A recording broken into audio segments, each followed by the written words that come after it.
여러분 안녕하세요. 네, 안녕하셨어요.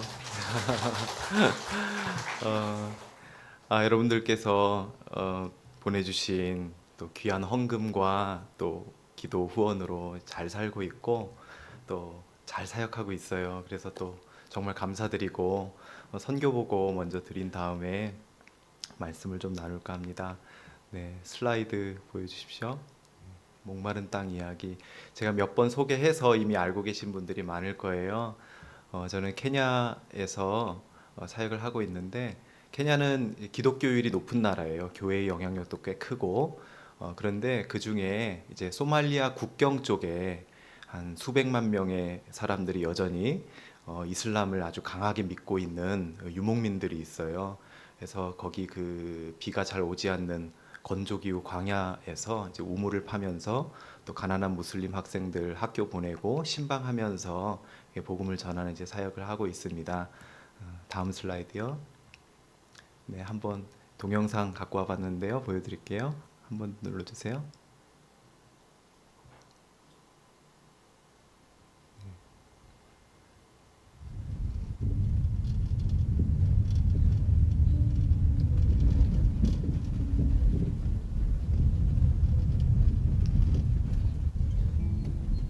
유목민들이 키우는 낙타도 저렇게 다니고 또 다니다 보면 야생 기린도 막 와요. 기린도 보고 이게 지금 우물 파는 현장으로 가는 모습인데 네. 다음 슬라이드 보여주십시오. 네. 한 번 더 눌러주시면 되겠습니다. 네, 거기서 이제 수자원 사역을 하는데 거기에 이 건조한 비가 오지 않는 광야지만 그래서 사람들이 대부분 다 유목 생활을 하고 또 이슬람을 믿고 있는데 감사하게도 큰 강이 하나 흘러요. 비가 많이 오는 산지 지역에서 시작된 강이 한 1000km를 흐르거든요. 그래서 이 건조한 광야를 관통을 해서 흘러요. 그래서 물이 귀한 곳이니까 사람들이 강변에 마을을 이루면서 살고 있습니다. 그런데 이제 강물을 떠서 사용을 하는데 물 뜨는 것은 가사 노동이어서 여성들과 아이들만이 하거든요. 그런데 악어가 살고 있어서 좀 위험해요. 종종 안타까운 일이 벌어지곤 하는데 저도 수년 전에 한 소년이 악어에게 끌려가서 잡아먹히는 장면을 2시간 동안 목격했던 적이 있어요. 마을 사람들과 함께. 그래서 저는 좀 안전하게 여성들과 아이들이 물을 뜰 수 있도록 해줘야겠다 해서 마을과 강 사이에 이런저런 수자원 시설들을 하고 있습니다. 다음. 그리고 위생 사역으로는 화장실을 짓고 손 씻기 교육을 또 하고 있어요. 화장실을 지어달라는 요청이 매우 많거든요. 거기는 용변을 보기 위해서 다른 사람들의 눈을 피해서 멀리 걸어가야 되니까 불편하기도 할 뿐더러 이제 마을 주변이 온통 다 똥밭이기 때문에 위생적으로도 매우 좋지가 않죠. 그래서 화장실 통해서 변을 모아서 관리하고 손 씻기 교육을 말과 그림으로 이렇게 계속 하고 있습니다. 다음. 네, 긴급고 사역도 계속 하고 있고요. 다음. 네, 장학 사역을 통해서 특히 이제 교육의 기회를 가장 많이 박탈당하고 있는 그 무슬림 여자 아이들, 티네이저만 돼도 가정에서 경제적으로 어렵기 때문에 딸들을 시집 보내는 경우가 많이 있어요. 그러면은 지참금을 받거든요. 신랑 측으로부터. 그래서 그 지역에 이제 유니세프 사무실 같은 데 가면은 포스터로 이렇게 홍보를 많이 해요. 계몽 홍보를 하는데 뭐냐면 당신의 딸들을 가축들과 바꾸지 말아라. 그래서 이제 가족들을 설득해서 여학생들을 학교 보내는 일을 좀 많이 하고 있고요. 그다음에 현지인 선교사님들 자녀들 또 학교 보내면서 현지인 선교사님들이 또 사역에 좀 더 집중할 수 있도록 이렇게 하고 있습니다. 장학 사역을 하면서 조금씩 이제 열매들이 있는데 네, 다음 슬라이드 보여주셔도 됩니다. 사역의 열매들이 이제 조금씩 생겨나고 있어요. 그래서 참 감사해요. 지금 이제 17년 됐는데 15년, 16년 되니까 조금 이제 열매가 생기려고 하는 것 같아요. 그동안 좀 많이 또 낙심할 때도 있고 그랬는데 하나님이 또 격려해 주시고 위로해 주시는 것 같아요. 하나님께서 당신의 영광과 당신의 나라를 위해서 이렇게 무슬림 학생들 저하고 오랫동안 십몇 년 이상 관계해온 친구들의 마음을 조금씩 변화시키고 계셔요. 그래서 그 중에 한 에피소드를 좀 전할까 합니다. 우리 F라고 하는 자매인데요. 이 자매는 다섯 아이의 엄마이기도 하고 또 다섯 남매의 맏딸이기도 해요. 그런데 남편이 좀 폭력적인 좀 한량이었더라고요. 그래서 이혼을 당하고 거리 가판대에서 음식을 팔면서 생계를 유지하고 있는데 저랑 오랫동안 이제 교제하면서 아이들하고도 굉장히 이제 가까워졌거든요. 그래서 아이들이 아저씨 나라다 하고 학교에서 배운 우리나라 태극기를 그려서 저에게 이제 선물하는 그림이기도 하고요. 다음 보여주세요. 예, 그런데 이제 그 전 남편이 자꾸 집에 찾아와서 저렇게 폭력을 행사하는 거예요. 그래서 어, 지금은 제가 몰래 집을 좀 옮겨줬어요. 다음 사진. 예. 그래서 이제 이 고정식 가판대가 아니라 이제 이동식 가판대를 하나 마련을 해줘서 여기서 이제 막내 아기 데리고 다니면서 이렇게 음식을 팔고 있는데 저도 방문할 때마다 함께 막 음식을 팔아주면 이제 현지인들이 신기하다고 외국인이 같이 막 이렇게 호객행위하면서 이거 맛있어요 한번 먹어보세요 막 이러면서 이제 하니까 빨리 막 완판되고 막 그래가지고 저도 신나게 함께 막 돕기도 하고 그러는데 이제 그래도 생계 유지가 막막하니까 제가 어느 날 결심을 하고 내가 너의 다섯 아이의 학비를 어떻게 좀 마련을 해볼게 이런 얘기를 했더니 이 자매가 그 자리에서 갑자기 펑펑 우는 거예요. 그러면서 놀랍게도 뭐라고 하는 거 하니 아저씨 나는 예수님이 나를 사랑하신다는 사실을 알고 있었어요. 아저씨는 예수님이 나에게 보내주신 분이에요. 이렇게 얘기를 하는 거예요. 물론 뭐 복음도 전하고 하긴 했지만 갑자기 이렇게 얘기를 하니까 좀 더 이 아이의 이 자매의 삶을 들어보니까 참 기구했더라고요. 아직 나이는 젊은데 오남매의 맏딸이라 그랬잖아요. 근데 엄마가 한 분이신데 아빠가 다 다른 거예요. 근데 그 아빠들이 또 다 무책임하게 다 떠나버린 거예요. 그런 상황 속에서 이 자매의 엄마가 정신 이상이 와서 옷을 다 벗고 식칼을 들고 이웃들을 위협하는 막 그런 안타까운 일도 있었는데 그런 상황 속에서 이 자매가 엄마와 동생들을 지켜왔더라고요. 그래서 어렸을 때는 학교에 너무 가고 싶어가지고 길에 있는 한 백인 남자에게 아저씨 나 학교 좀 보내주세요라고 이렇게 당돌하게 얘기를 했는데 감사하게도 그분이 남아공에서 오신 선교사님이셨대요. 그래서 이 자매를 미션 스쿨에 넣어주신 거예요. 그래서 중학교까지 졸업을 시키고 근데 중학교를 졸업하고 났을 때 그 선교사님은 이제 복귀하셔서 더 이상 도움을 받을 길이 없었고 그래서 이 자매가 생각하기를 내가 부잣집에 시집을 가야겠다. 그래서 엄마와 동생들을 먹여 살려야겠다. 이렇게 생각을 했대요. 근데 이제 남편은 좀 그런 사람이었지만 시아버지가 참 좋은 분이었어가지고 이혼을 한 지도 한참 동안도 그 시아버지가 많이 도와줬다 그러더라고요. 근데 또 몇 년 전에 또 시아버지도 돌아가시고 해서 저와 함께 또 그 시아버지 묘소도 가기도 하고 그랬었어요.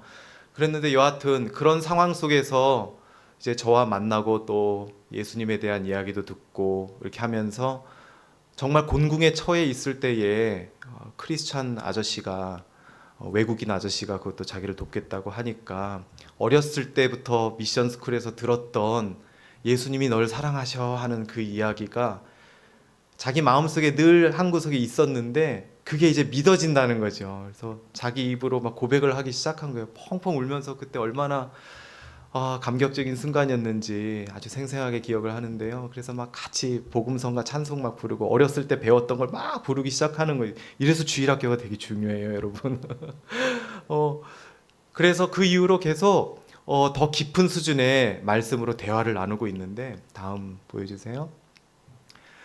저 영상은 뭐냐면 이건 틀지 않으셔도 되는데 틱톡으로 이 자매가 예수님에 대한 복음성가를 막 검색해서 아주 즐겨보고 듣고 막 가사를 외우고 그러는 거예요. 그래서 좋은 거 막 다 저에게 공유를 해주는데 저는 찬송, CCM 이런 거 다 옛날 거밖에 모르는데 저 자매를 통해서 오히려 요새 거를 제가 배우고 있어요.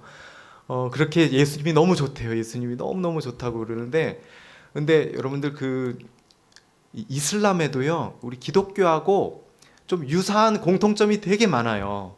아담에서부터 뭐 아브라함, 모세, 뭐 다윗, 뭐 솔로몬, 심지어 예수님에 이르기까지 성경 인물 20 몇 명이 꿀 안에 나와요. 그리고 성경의 스토리가 조금씩 이렇게 간략하게 또 어떤 건 좀 이렇게 왜곡돼서 약술되어 있어요, 내용이.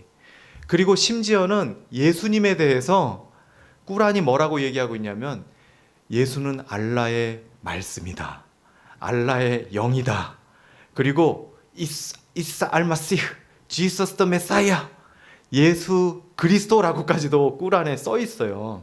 근데 자기들은 그게 무슨 뜻인지도 모르고 의미도 알지 못하고 애써 이슬람 종교 지도자들은 자기 신자들에게 그런 걸 가르치지도 않아요. 언급하지도 않아요. 그래서 이제 기본적으로 그래도 예수님의 동정녀 탄생도 믿고 예수님이 기적을 베푸셨던 것도 믿고 심지어 재림할 것까지도 다 믿어요, 무슬림들이. 그런데 다만 인간 선지자로서만 믿어요. 인간 선지자로서만. 이슬람에는 원죄가 없기 때문에 구속자가 필요 없어요. 구원자가 필요 없어요. 그래서 예수님이 십자가에서 돌아가셨다라는 사실을 믿지 않고 알라가 인간 선지자 예수를 아껴서 사랑해서 십자가 죽음을 맛보지 않게 승천하게 했다, 이렇게 믿어요. 그래서 그때 당시 사람들이 봤던 것은 헛개비 가짜다, 이런 식으로 생각을 하거든요. 그러니까 정말 이 무슬림들에게 복음을 전할 때 단순히 예수를 사랑하고 존경한다, 무슬림들도 예수님을 선지자로 사랑하고 존경하니까 그것만으로는 부족하고 그 예수님이 하나님이자 구원자라는 사실이 믿어져야 되는 거거든요. 그래야 진짜 이제 회심을 하게 되는 거거든요. 그래서 이 자매에게 계속 그것을 여러 말로 막 가르쳤어요. 특히 그 무슬림들이 가장 큰 명절로 지키는 날이 있는데 그게 어떤 사건을 기념하는 거냐면 아브라함이 자기 아들을 제물로 바치려고 했던 우리가 잘 아는 그 사건, 그거를 이슬람에서 가장 큰 명절로 지켜요. 그래서 그거에 대해서도 막 대화를 나눴어요. 제가 이 자매에게 창세기를 보여주면서 읽어주면서 그 꾸란에 간략하게 기록되어 있어서 자세한 내용을 알지 못하는 그것이 성경에는 이렇게 자세하게 기록되어 있어, 너무나 재밌어, 이러면서 줄줄줄 읽어주니까 very interesting uncle, 막 이렇게 얘기를 하더라고요. 그래서 이제 그 사건을 가지고 저는 예수님께 끌고 오는 거예요. 여러분 많이 들으셨죠? 이삭이 우리 예수님의 모형이잖아요, 그죠? 이삭이 예수님의 예표라는 거 많이 들으셔서 아시죠? 왜요? 그 이삭은 그 아버지가 끔찍하게 사랑했던 아들이잖아요. 우리 예수님도 하나님의 독생자잖아요, 그죠? 정말 그 아버지가 끔찍하게 사랑했던 그 아들과 관련된 이야기이면서 그 아들은 이 땅에 아주 신비스러운 방식으로 이 땅에 왔고 출생했고 그리고 스스로 제물이 되기 위하여서 나무를 지고 산에 올라가는 그러한 여러 모습들, 그런 모습들 때문에 여호와 이래, 여호와 이래, 여호와께서 준비하신다. 그거는 우리가 뭔가 삶에 궁핍함이 있어서 그 궁핍함을 하나님이 채워주신다, 준비하신다, 이런 정도의 뜻이 아니라 그 이삭의 그 모리아산 번제 사건을 통해서 우리에게 보여주신 것이 바로 예수 그리스도를 통해서 우리에게 구원 역사를 준비하신다는 거죠. 그것이 여호와 이레거든요. 그것이. 그러니까 우리가 기도할 때도 주님 내게 은혜 주세요, 더 많은 기적을 베풀어 주세요 라고 기도할 것이 아니라 우리에게 이미 베풀어 주신 기적에 기반해서 우리를 이미 구원해 주신, 자격 없는 우리를 위해서 주님이 대속제물로 되셔서 우리를 구원하신 그 원래 예전에 일어났던 그 사건의 기초에서 우리가 은혜에 감사하고 하나님의 은혜를 더 내려주세요 갈구하는 게 아니라 그 은혜 때문에 항상 기뻐할 수 있다는 거죠. 그리고 모든 일에 감사할 수 있다는 거죠. 그렇게 하기 힘들 때에 쉬지 말고 기도하자는 거죠. 네. 하여간 이렇게 이삭의 사건을 가지고 무슬림들도 의미도 알지 못하고 지키는 기념일을 가지고 전시 막 예수님께 막 끌고 오는 거예요. 그렇게 했더니 뭔가 조금 이제 뭔가 열리는 것 같다고 막 이렇게 이 자매가 얘기를 하는 거예요. 그러더니 어느 순간 다음 슬라이드 보여주세요. 한 번 더 넘어가면은 네, 제가 여러 말로 얘기했지만 이때가 처음이었어요. 예수님이 너의 구원자이자 하나님이셔라고 말했을 때에 이 자매의 첫 번째로 이 진짜 온전한 회심의 고백이 왔었는데 그게 뭐냐면 I know 100%. 이젠 알겠어요. 100% 이젠 알겠어요. And I truly worship him. 할렐루야. 내가 이젠 진실로 그분을 경배해요. 할렐루야. 이렇게 고백하더라고요. 심지어는 He is the rainmaker, miracle worker, promise keeper and the light in the darkness. 이렇게 답을 줬어요. 이게 뭐냐면 예수님은 비를 내리시는 분이시고 거긴 아주 건조한 비가 오지 않는 곳이기 때문에 비를 내린다, 레인메이커에 대한 뭐 많은 뭐 여러 가지 뭐 온통 그 혼합 종교적인 말들이 있는데, 저건 진짜 고백인 거예요. 예수님이야말로 비를 만드시는 분이시고, 그 다음에 기적을 행하시는 분이시고, 약속을, 언약을 지키시는 분이시고, 흑암 가운데 빛이 되는 분이세요 라고 이런 놀라운 고백을 하더라고요. 저거 사실 되게 유명한 CCM 가사예요. 저에게도 공유해줬던 그 찬양을 너무나 막 좋아서 계속 들으니까 이 자매가 입에서 줄줄줄 나오는 거예요. 이렇게 재미나게, 그래서 지금 더 깊은 수준까지 삼위일체에 대해서도 가르치고, 또 여러 이제 깊은 교리를, 웨스트민스터 요리 문답 같은 것도 어린이 버전으로 쉽게 이제 가르치면서 이제 세례를 준비하고 있어요. 그래서 이 자매가 실족하지 않고 이슬람으로 돌아가지 않고 세례를 잘 받을 수 있도록, 믿음을 잘 지킬 수 있도록 기도를 해주세요. 여러 회심자들을 좀 만나봤는데, 회심자들 가운데 지금 목사가 되고 자민족을 위한 선교사가 되어 있는 현지인 선교사님들을 만나봤는데, 어떤 분의 말씀이 제 마음을 되게 안타깝게 한 적이 있어서, 그게 뭐였냐면은, 그렇게 뜨겁게 구원을 체험하고 하나님을 만나고 목사까지 된 무슬림 출신이었던 그 소말리족 한 사람이 뭐라고 하는 거 아니? 내가 정말 이슬람으로 돌아가고 싶었다고. 왜 그러냐면 외로워서, 그리고 삶이 너무 힘들어서, 개종을 한 것 때문에 오는 그 외의 모든 사회적 관계들이 다 끊어지고, 그 공동체 중심의 그 부족인데 거기에서 다 끊어지고, 가족들로부터 배척당하고, 목숨도 위협받으면서 숨어서 대도시로 나와서, 그 케냐 안에도 무슬림에 대한 혐오가 되게 많거든요. 소말리족을 되게 미워하고 싫어하는 게 또 있어가지고, 경제적으로도 막 궁핍하니까, 그래서 그런 것 때문에 구원의 확신을 체험했음에도 불구하고 이슬람으로 돌아가고 싶었다, 이런 얘기를 하더라고요. 그래서 우리 크리스찬들이 정말 이 무슬림들 전도도 중요하고, 전도하고 회심 그 이후가 더 중요하구나. 제자 훈련이 중요하고, 또 무엇보다도 그들의 진정한 새로운 가족이 되어줘야 되겠구나. 이제 이런 거를 이제 배웠는데요. 그래서 소수이긴 하지만 이런 이제 무슬림들 복음 전하고, 이제 회심의 기미가 있는, 또 이렇게 회심까지 한 친구들의 아주 선한 크리스찬 이웃으로서, 선한 또 크리스찬 엉클 아저씨로 계속해서 물론 실망할 때도 있지만 인내하면서 사랑하면서 살아야겠구나, 이런 체험을 또 최근에 이렇게 주님이 맛보게 해주셔서 큰 위로와 격려가 되었는데, 여러분들의 또 기도와 또 헌금 후원 덕분인 줄로 믿고 감사합니다. 네, 또 다음 보여주세요. 넘어가 주세요. 또 넘어가 주세요. 네, 다음. 네, 마지막 에피소드인데요. 여기 이제 소말리아 접경 지역 말고 북부 지역에 또 이슬람 지역이 있어요. 거기에 이제 한 부족에게 또 오랫동안 사역을 해왔는데, 회심자 두어 명과 또 기독교에 관심을 갖고 있는 또 무슬림 몇 명하고 우리가 농막에서 사람들의 눈을 피해서 비밀스럽게 이렇게 예배를 드리고 성경 공부를 하고 있는데, 그때 이제 저희가 밖에서 누구 어린아이 하나라도 지나갈라 치면 우리가 비밀이 새어나갈까봐 막 입단속하고 조심하면서 막 이제 공부하고 또 성경 공부하고 예배드리고 기도하고 막 그러고 있었는데, 갑자기 어느 날 연초에, 올해 초예요.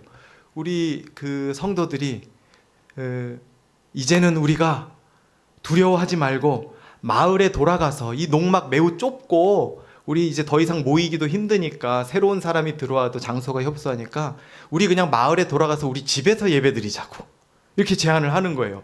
그렇게 두려워하던 사람들이 그런 제안을 하니까 제가 놀래가지고 아니 정말 괜찮겠어요? 그랬더니 그분들이 우리가 저에게 말하기를, 미셔너리 혹시 겁나는 거예요? 그러더라고요. 그래서 아니 괜찮아요. 전에 여러분들이 좀 이렇게 두려워했어가지고 나는 또 진짜 괜찮은가 해서 그렇죠. 근데 사실 좀 걱정도 되더라고요, 저도. 그래서 이제 마을로 돌아갔어요. 저 다음 사진이 그건 거예요. 좀 더 집이 커졌죠, 농막보다. 예, 그 큰 집에서 이제 모이니까 그 이슬람 사람들은 특히 공동체 중심이에요. 특히 시골 사람들도, 아프리카 사람들 전통 문화가 그래가지고 뭐 니거 내거 없이 그냥 서로 그냥 뭐 남인데도 불구하고 남의 집에 들어가서 그냥 먹을 거 그냥 먹고 또 나가고 막 그런 이제 그 공동체인데, 그러니까 우리가 예배하고 성경 공부하고 하니까 막 몰려드는 거예요, 사람들이. 좀 처음엔 걱정이 되더라고요. 그래도 이제 아까 말씀드렸던 대로 이슬람과 기독교의 공통점이 하나 있는데, 그것은 바로 공히 우리가 예수님을 사랑하고 존경한다라고 하는 공통점이 있잖아요. 그래서 제가 모여있는 무슬림들에게도 여러분들도 예수님을 사랑하니까 내가 좀 더 많은 예수님에 대한 이야기를 해줄게요, 이러면서 이제 스토리텔링으로 계속 복음을 전하고 있어요. 그리고 저 사진은 뭐냐면 이제 예수 영화를 틀어줬거든요. 그랬더니 또 많은 사람들이 몰려들어가지고 프로젝터 조그만한 거 이렇게 USB에 꽂아서 하는 거라서 깜깜해야 보일 수 있는데, 사람들이 막 궁금하니까 막 그 나무 창문 조그만한 거 열어가지고 또 막 구경하는 거예요. 그럼 또 안에 있는 사람들이 야, 밝으니까 화면이 안 보이잖아, 문 닫아, 막 이러고, 또 어떤 사람은 또 이제 막 또 화가 나서 휙휙 나가버리기도 하고 막 그러고 있는데, 그래도 역동적으로 계속해서 지금 말씀이 전해지고 있고, 그 가운데 자기들이 그동안 믿어왔던 거와 다른 얘기를 제가 하니까 마음속에 뭔가 파문이 일기도 하고 막 그런 사건들이 벌어지고 있어요. 너무 감사하게도. 그리고 또 이런 일도 있었는데, 예수님에 대해서 어떤 사람이 질문을 하더라고요. 아니, 예수가 태초부터 있었다고 하는데 그게 사실이냐고. 우리가 알기로는 동정녀를 통해서 이 땅에 와서 33년간 살다가 승천했는데 죽지 않고, 아니 어떻게 그 예수가 태초부터 있었냐고 이런 얘기를 하는 거예요. 그래가지고 제가 맞아요, 요한복음 1장을 제가 읽어드릴게요 하면서 읽어줬어요. 태초에 말씀이 계시니라. 그 말씀이 하나님과 함께 계셨고, 그런데 그가 곧 하나님이시고, 이 세상 모든 만물이 그가 없이는 지어지지 않은 것이 하나도 없고, 또 그 말씀이 육신이 되어 우리 가운데 거하심에 우리가 그 영광을 보니 아버지의 독생자의 영광이요 은혜와 진리가 충만하더라. 여러분도 잘 알다시피 꿀 안에 예수가 알라의 말씀이라고 적혀 있잖아요. 그게 바로 이 뜻이에요. 예수님이 태초부터 계셨던 말씀이시고 하나님과 함께 계셨고, 그런데 그가 곧 하나님이시에요. 그분이 하나님의 독생자인데 우리 땅에 인간으로 오셨어요. 그게 트리니티예요. 그게 삼위일체예요. 이러면서 막 얘기를 했더니 막 사람들이 막 마음에 또 막 질문이 많이 생기죠. 막 그래가지고 제가 하는 일은 자꾸 질문을 던지는 일이에요. 그 견고한 그 이슬람에 대한 그 믿음이 조금씩 균열이 생기도록, 그래서 성경으로 이렇게 끌고 오도록. 유대인들도 이사야서 53장 읽지 않거든요. 랍비들이 이사야서 53장 읽지 않고 가르치지도 않아요. 예수님에 대한 말씀이잖아요. 그리고 미가서에 있는 메시아가 베들레헴에서 태어날 것이라는 거. 그 다음에 또 다니엘서에 보면 메시아의 어떤 오실 시기가 성전 건축 시기와 아울러서 이렇게 예언되어 있는 거. 그런 거 몇 가지 조합하면은 그게 예수님을 가리키기 때문에 유대교인들이 싫어하는 거예요. 랍비들이 애써 외면하고 부인하거든요. 그래서 이 무슬림들도 꿀 안에 적혀있는 아주 잘못된 종교고 잘못된 책이지만, 거기에 무함마드가 알지도 못한 채 그냥 조금 집어넣은 진리의 파편 같은 거, 그거 가지고 끌어서 이제 성경의 진리로 이제 끌고 오는 일을 계속해서 하고 있는데, 이 모든 거를 역사하실 분은 저는 도구로 쓰이지만 성령님이시죠. 성령님께서 그들의 마음에 이 진리의 빛을 쫙 비춰주셔야 그들 가운데 깨달음이 오는 거거든요. 진리에 부딪히게 되는 거거든요. 자, 그런데 그것보다 더 중요한 게 있어요. 그게 바로 오늘 읽은 그 본문 말씀이에요. 너희 착한 행실을 보고 그들이 아버지께 영광을 돌리게 하라. 회심자들의 연구 논문을 제가 읽어보니까요, 이렇게 복음을 단순히 딱 전했다고 해서 그 진리의 truth encounter, 진리에 부딪혔다고 해서 바로 막 회심하게 되는 역사는 굉장히 드물더라고요. 성령님께 맡겨져 있는 영역이기도 하지만, 단순히 마치 그 비유가 뭐 맞을지는 모르겠지만, 우리에게 막 안상홍 하나님의 교회 이런 사람들이 와가지고, 또 이만희 신천지 사람들이 와가지고 안상홍이 또는 이만희가 그 하나님이다, 그리스도다 이러면은 우리는 거부감이 클 거잖아요. 거꾸로 바꿔서 생각하면 무슬림들이 그런 위치에 있는 거거든요. 오로지 유일한 알라 하나님만 있는데, 아니 자꾸 인간 선지자인 예수를 하나님이라 그러니까 막 우상숭배자라고 그러고, 그래서 삼위일체를 이해하지 못하기 때문에 기독교인들 너희들은 삼신을 믿는 신성모독자들이다 막 이렇게 비난을 하거든요. 그러한 이제 그런 것을 막 진리라고 아무리 외쳐도 처음에는 그게 거부감이 들고 듣기를 싫어하는데, 이 회심자들의 케이스를 보니까 그들은 그 truth encounter, 그 cognitive level, 인식적인 차원에서 회심을 바로 한다기보다는 자기들이 힘겹고 어려운 상황에 있을 때에 알라는 너무나 초월적인 신이어서 자신들의 삶을 돌보지 않고, 그런데 주변의 무슬림 이웃들이나 친척들도 자기들을 외면하고, 그러한 힘겨운 상황 가운데 있을 때에 주변의 선한 크리스찬 이웃들이 조건 없이 사랑해주고 위로해주고 도와주고 했을 때에 마음 문이 열리기 시작하면서, 이모셔널 레벨에서, 감정적 단계에서 먼저 마음 문이 열리면서 조금씩 그때 진리의 말씀들이 들어올 때에 그것이 어느 순간 성령님이 빛을 비춰주시면서 믿어지더라, 깨달아지더라, 이런 고백들을 하는 거예요. 그래서 여러분들 지금 주변에서 전도하실 때 매우 어려우시잖아요. 그죠? 막 기독교를 싫어하고 또 크리스찬들을 비난하고 막 이러한 사람들이 매우 많은 이러한 시대인데, 저는 이런 생각을 해봤습니다. 왜 이렇게 많은 사람들이 교회와 크리스찬들을 비난하고 욕할까? 억울한 면도 분명히 있는데 좀 일단 반성적으로 돌아보자, 그러면서 이런 생각을 하게 됐어요. 그들이 이렇게 우리를 싫어하고 미워하고 욕하는 것은 그들이 우리로부터 하나님의 사랑을 경험하지 못했기 때문이다. 우리 주변의 사람들이 우리를 통해서 하나님의 그 조건 없는 사랑을 경험한다면 적어도 최소한 그들이 욕은 하지 않을 것이다. 이러한 반성의 마음이 들더라고요. 여러분들은 다들 선교사님들이십니다. 전 진심으로 그렇게 믿습니다. 거룩한 제사장이시고 선교사님들이십니다. 여러분들이 어디에서 무슨 일을 하시든지 간에 여러분들 모두가 다 하나님의 사자이고 하나님의 CF 광고입니다. 여러분들의 삶을 통해서 하나님이 자신을 비추시는 거예요, 주변 사람들에게. 그래서 정말 어디에서 무엇을 하시든지 간에 정직하게 땀 흘리고 일하고 그 땀의 열매를 감사의 제사로 주님께 올려드리고, 그것을 떼어서 이웃들과 나누어 먹고 복음을 전하고 하나님의 사랑을 전하고 위로해주고, 그렇게 살면 여러분의 처소마다 하나님의 나라가 임하는 것입니다. 주님의 나라가 임하옵시며, 주기도문에서 우리가 늘 기도하는 그게 바로 그런 뜻입니다. 우리를 통해서 주님의 나라가 우리의 처소에 임하는 것입니다. 우리 주님은 만유의 주님이시기 때문에, 만유로부터 영광 받으시는 분이시기 때문에 선교지에서 선교사들만을 통해서 영광 받으시는 분이 아니잖아요. 만유로부터 영광 받으실 그 주님은 여러분의 처소에서도 영광 받으시고 여러분의 처소에 하나님의 나라가 임해야 영광 받으시는 거니까, 그런 의미에서 여러분은 다 거룩한 제사장이시고 선교사님들이십니다. 그렇게 살아가시기를 축복합니다. 그런 삶이 정말 행복한 삶이잖아요. 복음전에서 하나님이 나를 통해서 영혼이 구원받는 것을 경험해 보신 분들 많으시죠? 그때 경험 뭐예요? 발바닥이 땅에 붙어 있지 않잖아요.